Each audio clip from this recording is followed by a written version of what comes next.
Ginsberg, and I am part of the ZSI, which is a division of Frightmare Farms.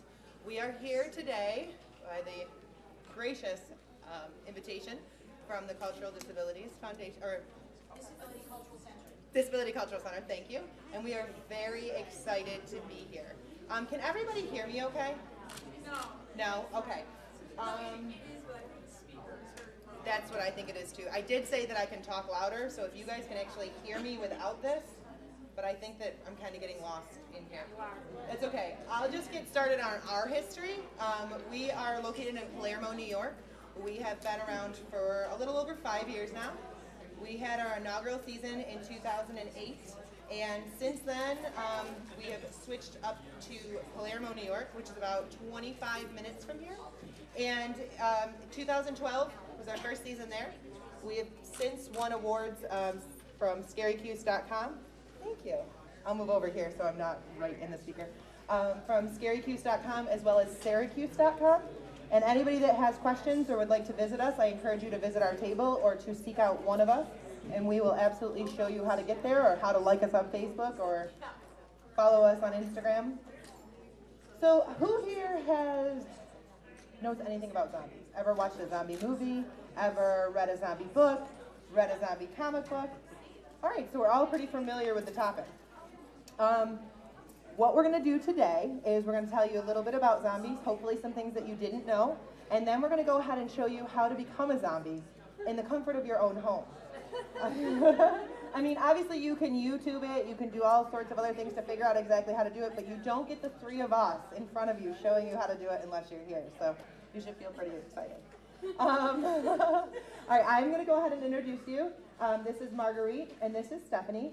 They are both actors during haunt season at our haunt, but today they are playing the roles of teaching about zombies. Stephanie's going to teach you about the folklore and the mystics of zombies, and Marguerite's going to let you know about the media and the current population of them. So I'm going to go ahead and get the show on the road, and we're going to start with Stephanie letting you know the folklore. Now, before I start that, who wants to be the first victim? To be zombified. Come on over. I'm going to start your... Oh! Rachel, you were beat out. Come on over. Have a seat right here. In just a few minutes, we'll get to each and every one of you, but I'm going to start trickling you guys in so you can hear what's going on, okay? Stephanie?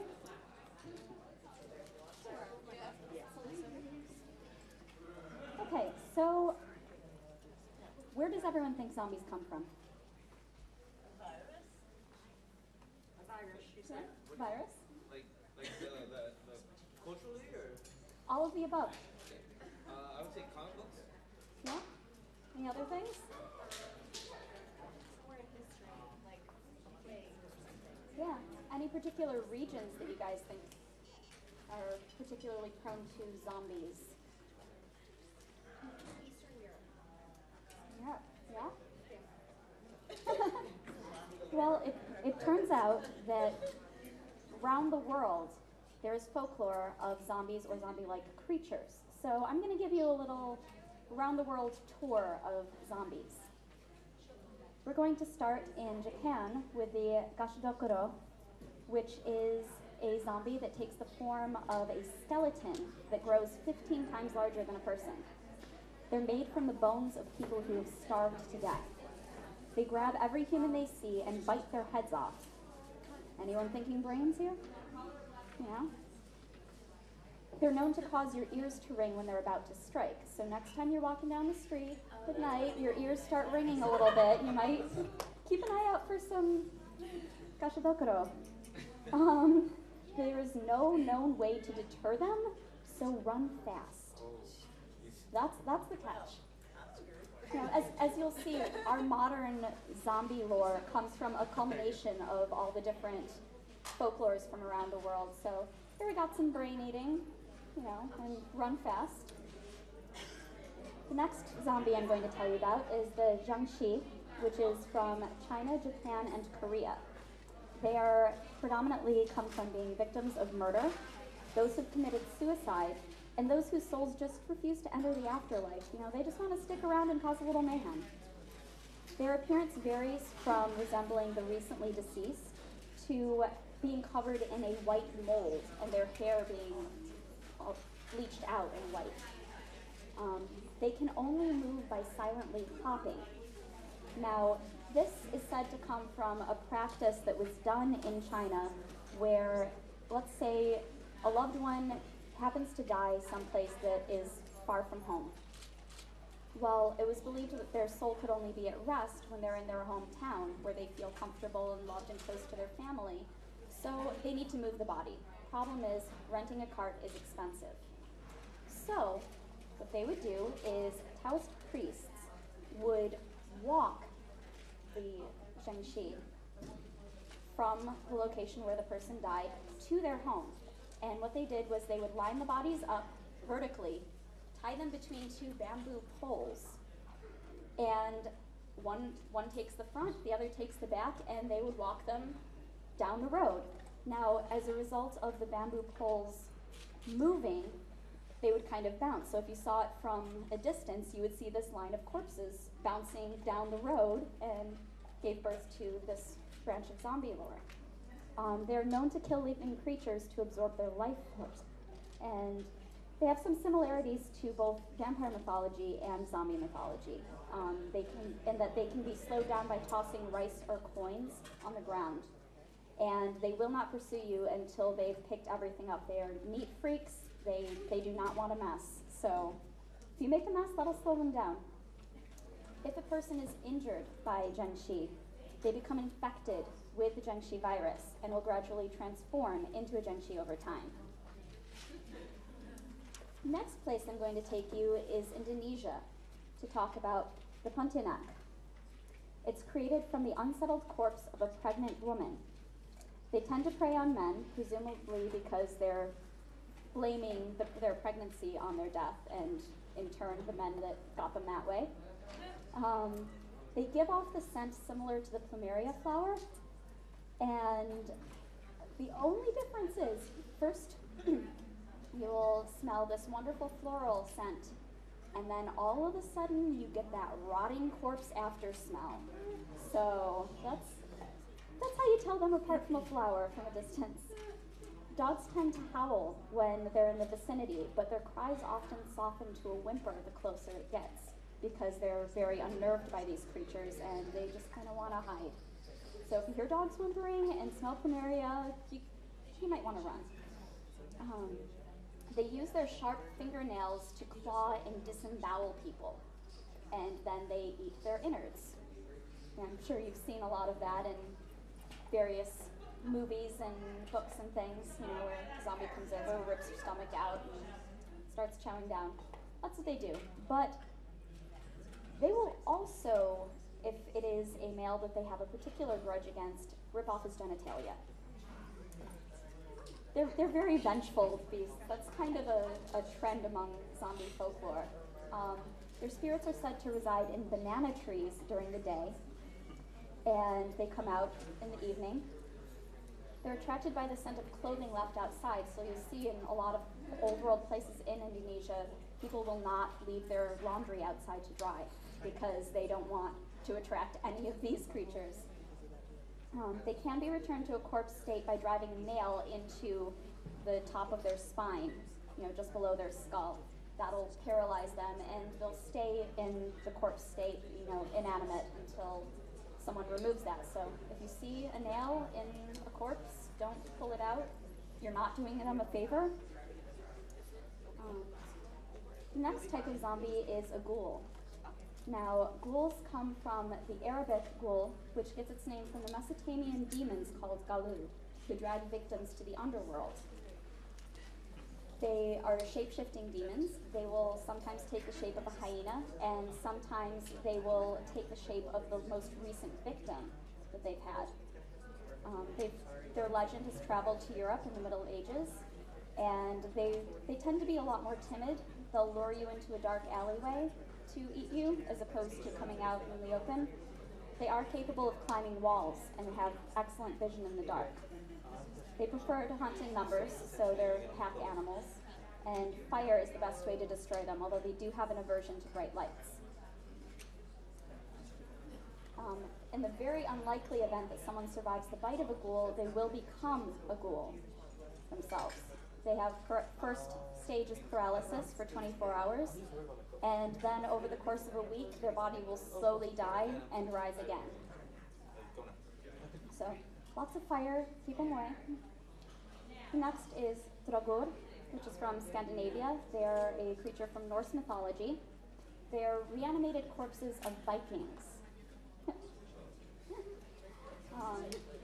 A corpse is likely to become a Dragur if they refuse to stay laying down. So you'll see a lot of times part of the nerves kind of spazzing out after a body dies, they'll sit up. Well, it's said that if someone sits up, they're a lot more likely to become Dragur. They tend to be fairly grumpy people in life, and that sort of carries over. They're a bit miserly. They like to guard their treasures. They can increase their size at will and come back stronger than they were in life. And any animals that eat near the grave of Dragur tend to lose their minds. They become rabid. They become just completely crazy. They frequently have magical abilities such as shape-shifting, precognitive visions, and the ability to torment people in dreams. So those nightmares you might have had after watching a zombie movie might not have been nightmares. They're also known to spread disease through villages. They can only be stopped by someone with great strength and moral fiber, such as a hero. And even then, it's pretty tough. They have to wrestle them back into their graves, keep them there. They have to place iron scissors over the corpse's chest, tie their big toes together to prevent them from being able to walk. And on the way to bring the corpse to the grave, you have to surround it entirely with people so that they can't see where they're going. Because it's thought that if the corpse doesn't know where it's going, doesn't know how to get in, that it can't leave. It's believed that corpses can only leave by the way they came in. So if they don't know the way they came in, well, they're stuck. Next, we're going to take you over to Germany, to the Nachzehrer. It's usually the reanimated corpse of someone who died via suicide or accidental death. It is also sometimes the first person to die of a plague in a village. The difference between this and other zombies is that it's non-communicable. So even if it bites you, you're not going to turn into one. They rise to eat the flesh of both the living and the dead, starting with family members. They're known to eat their own flesh as well, which will drain the life force out of close relatives. That's something a little different. They will also sometimes ring the bells of a church, and any who hear the sound will fall dead at the sound of that. They can be killed only by first placing a coin in their mouth to paralyze them, then chopping their head off and burning the corpse. So if you don't know what kind of zombie you're dealing with, fire is a good way to go. It works on most of them. Next I'll tell you about revenants, which it started in Western Europe. The name comes from the French revenir, which means to return. It's usually the reanimated corpse of a wicked person. It's distinguished by sunken-in, glowing red eyes, jagged, rotted teeth, and missing portions of flesh, which often reveal maggot-infested innards. They emit a strong scent of decaying, rotting flesh and are recognizable from a distance by this scent. It's very, very pungent, so you'll see them coming a mile, well, you'll smell them coming a mile away. They're capable of enduring significant damage to their body without being slowed or deterred. They're very difficult to kill. Only completely annihilating their corpse by fire is going to slow them down. And the last place I'm going to take you is probably the one you're most familiar with. We're going to Haiti and talking about zombies, or as it's said in Haitian Creole, zombie. It's a person raised from the dead by a bokor, sorcerer's necromancy.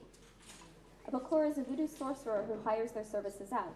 They practice both dark and light magic, which they refer to as serving the loa with both hands. Loa is the name for spirits in Haitian voodoo, whose existence falls between humanity and God. Loa are served equally as they are the ones that communicate with the higher deities, so they're kind of the messenger service. Now there are two ways of becoming a zombie in Haitian culture.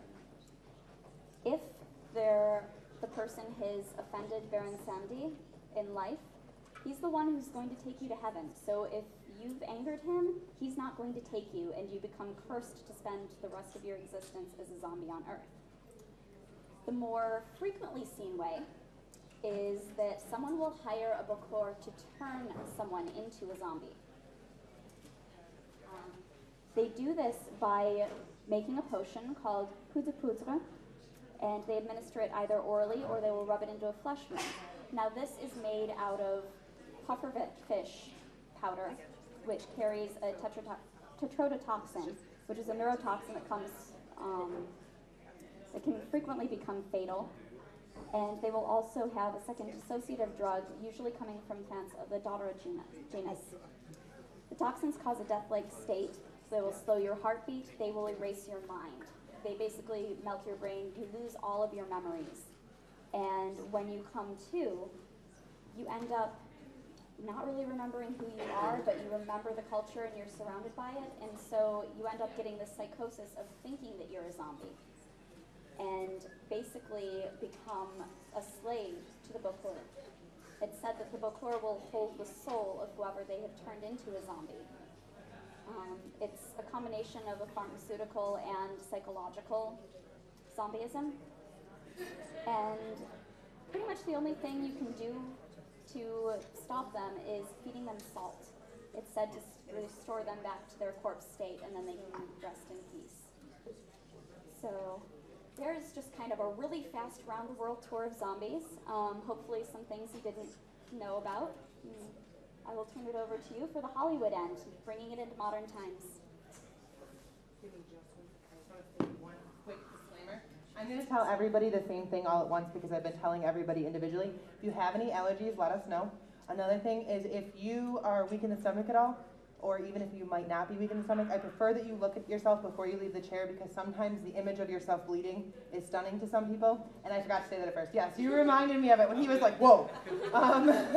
So it's something, most people are okay, but I prefer that you look at yourself before you stand up just because you remember yourself putting your glasses on in the morning and you got your makeup on and everything looks fine, or not makeup.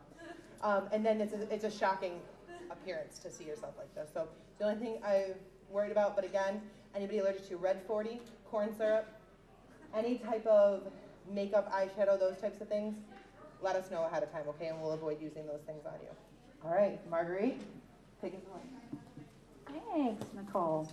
Hi. Oh, the support isn't long enough. Can you guys hear me okay? All right.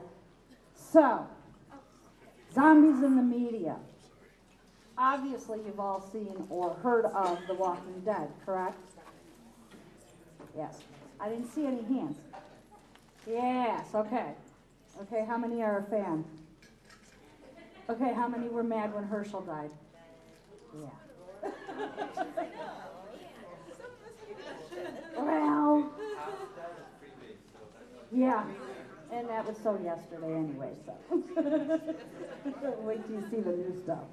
Anyways, zombies actually became popular in the 1950s with a black and white film called Night of the Living Dead, which has now been turned into a play. And Rome just recently did it, Rome Theater. So that's where we began to become interested in zombies. And then through the 60s and 70s, it kind of died off. And then in the 80s, all of a sudden, there was a zombie explosion. And there were so many zombie movies like Dawn of the Dead, Dawn of the Living Dead, Return of the Living Dead, which I think was my favorite because it had a Michael Jackson one in there. Anyways, so our obsession with zombies began. And in those movies, it was acid rain that would bring these zombies, these corpses back to life. And that continued. And then the 90s hit. And then you started seeing video games. And then you started seeing more zombie movies, except now we were introduced to the idea that maybe a virus might turn us into zombies. And that gets a little weird and a little scary. That's a little scarier, wouldn't you say? to think that the common cold could bring back somebody if they died. Well, so then we come to the 2000s, and now we've exploded all over the place with zombies. And now we see it in TV shows, which is a new thing by this point. You only saw zombies in movies. You didn't see them on the TV. And of course, The Walking Dead. And the video games continue. And the gore. And each zombie seems to get gruesome and more gruesome and more gruesome. You know? So, how do you become a zombie? I've done, as this zombie has done, we've done an independent film. Because those are the big things now too. Zombies and independent films. So we've done an independent film called Half Dead by a company out of Utica called Mad Angel Films. And we also did a commercial for their zombie walk. So now there's zombie walks, there's zombies at conventions. I mean, zombies are taking over. So how can you zombify yourself? Well, as you can see over here, I mean, movies, they have the budget to go ahead and buy the more expensive stuff. But like us, you don't have that big budget. You have low budgets. So how can you zombify yourself? Well, Nicole is using eyeshadows and creating bruising with blues and yellows and a little hints of green, maybe some purple, depending on the stage of the bruise. Also, if you want to pale yourself, the best thing to use is a lighter shade of foundation, or maybe 2 shades lighter than what you would normally wear. Men, you would just, you know, women understand this. Men, you just go in and buy the lightest one you can. But the biggest thing is blood and gore and flesh. This here, and what Nicole has on her face, was done with cotton balls. I'll put it back on after that. So you can take cotton balls and drench them in what I will be showing you on how to make blood, and then just put it on there. And there's all kinds of things. You can go to Doherty's and buy makeup, but if you don't have the budget for that and you want to shoot a low budget film, this is the best way. So let's make the blood. I was going to make you some intestines, but it was going to take a little while because you use liquid latex, and you have to do about 6 coats and then peel it away and mix it with red food coloring, and it looks like intestines, bloody intestines. We'll save that for the next class. All right, so, oh, she took my blood. Sorry. All right, so you go to Doherty's or any place like that, and you can buy blood. This is what it looks like, okay? You can buy it by the gallon. You can buy it, a spray pump for it, so to get that splatter. But I'm going to show you using regular household items how to make blood, all right? Zombie, can you come here? Can you hold this mic for me? Okay, don't eat anybody's brains, okay? All right. So first you're going to want to start with some water, okay? You can get that right out of the tap, right? The nice thing about this blood, it's edible. Then you're going to use corn syrup. That's going to give it its thickness.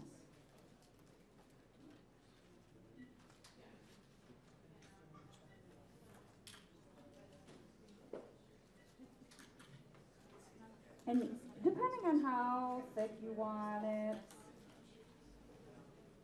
I want it a little thicker.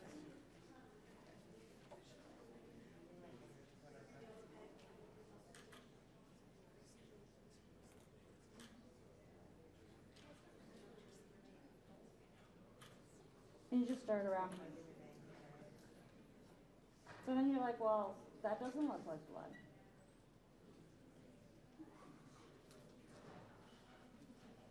So then that's where your red food coloring comes in play. And it's all about experimenting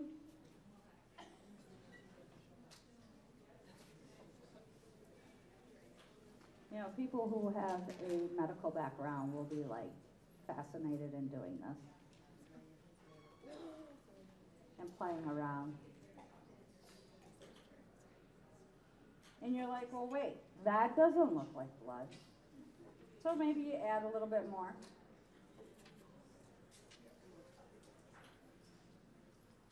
Oh, now it's getting darker, right? But it still doesn't look like blood, does it? I mean, sort of, but not really.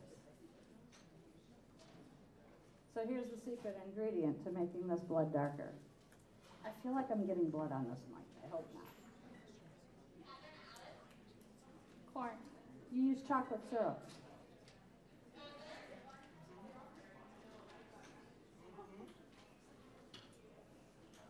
Woo.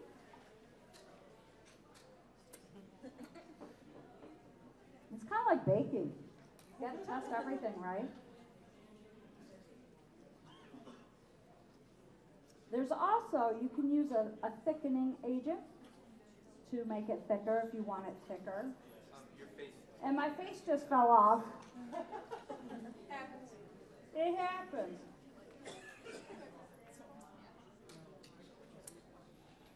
I want it a little darker. So I'm just going to add more chocolate.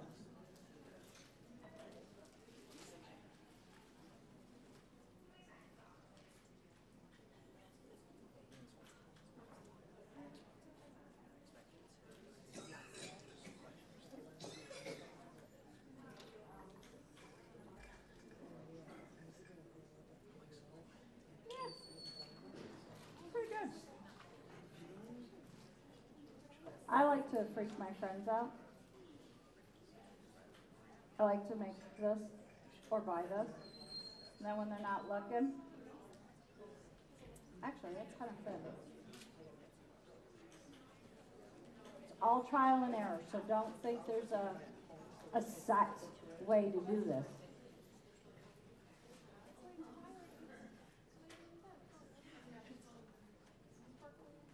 I've seen some who cook it and then put a little flour, you know, like you would gravy. I don't like to do that.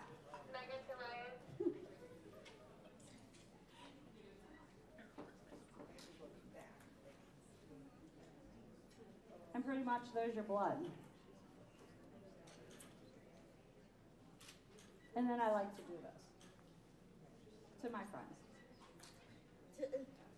And they freak out. Anybody want to try it? Come on up and try it. By the way, this is edible too. Watch. I'm addicted. They can tell you. Alright, let me see. Because it's made out of the same ingredients pretty much, except for the chocolate syrup. Who wants to try? Come on, my zombie. Come on. So you know people really want to try it. They're all just like, I don't want to go over there. It tastes like marshmallow. Yeah, tastes like chocolate syrup. You want to try? Actually, you want to try this one? Yeah. I mean, you look at this like, you don't have these holes. Okay, you know. Doherty's, right in Shoppingtown. Stick your finger in there. See? It's good, right? Yeah, And that is how you make homemade blood. Next time you want to freak your friends out, make some, put it in a container, and then eat it in front of them. All right. Yep. Who else wants? I did get blood on this. Here. Thank you. All right, guys. Does anybody have any questions for anybody? Anybody? Dying to ask. Ask it now. Where are we located? Okay, I'll tell you that. Palermo, New York, which is about how far? 25 minutes north of here. Okay. Anybody else want to be zombified? All right, good. We'll go ahead and just get started. We're just gonna stand here and keep zombifying people that want to be zombified. Again, you can do the fresh dead look like Ethan just did. You can do we could do just blood and not anything else if you wanted it, just a cut. Anything you want, we're taking requests and we're going to be up here for the next like half hour, 20 minutes, I think. I don't know exactly how much time we have left. before the next presentation. So if anybody wants to post pictures of themselves, I encourage to, and if you could just go ahead and put Frightmare Farms. You need the spelling. Frightmare Farms. Hashtag Frightmare Farms. Hashtag SU Zombie.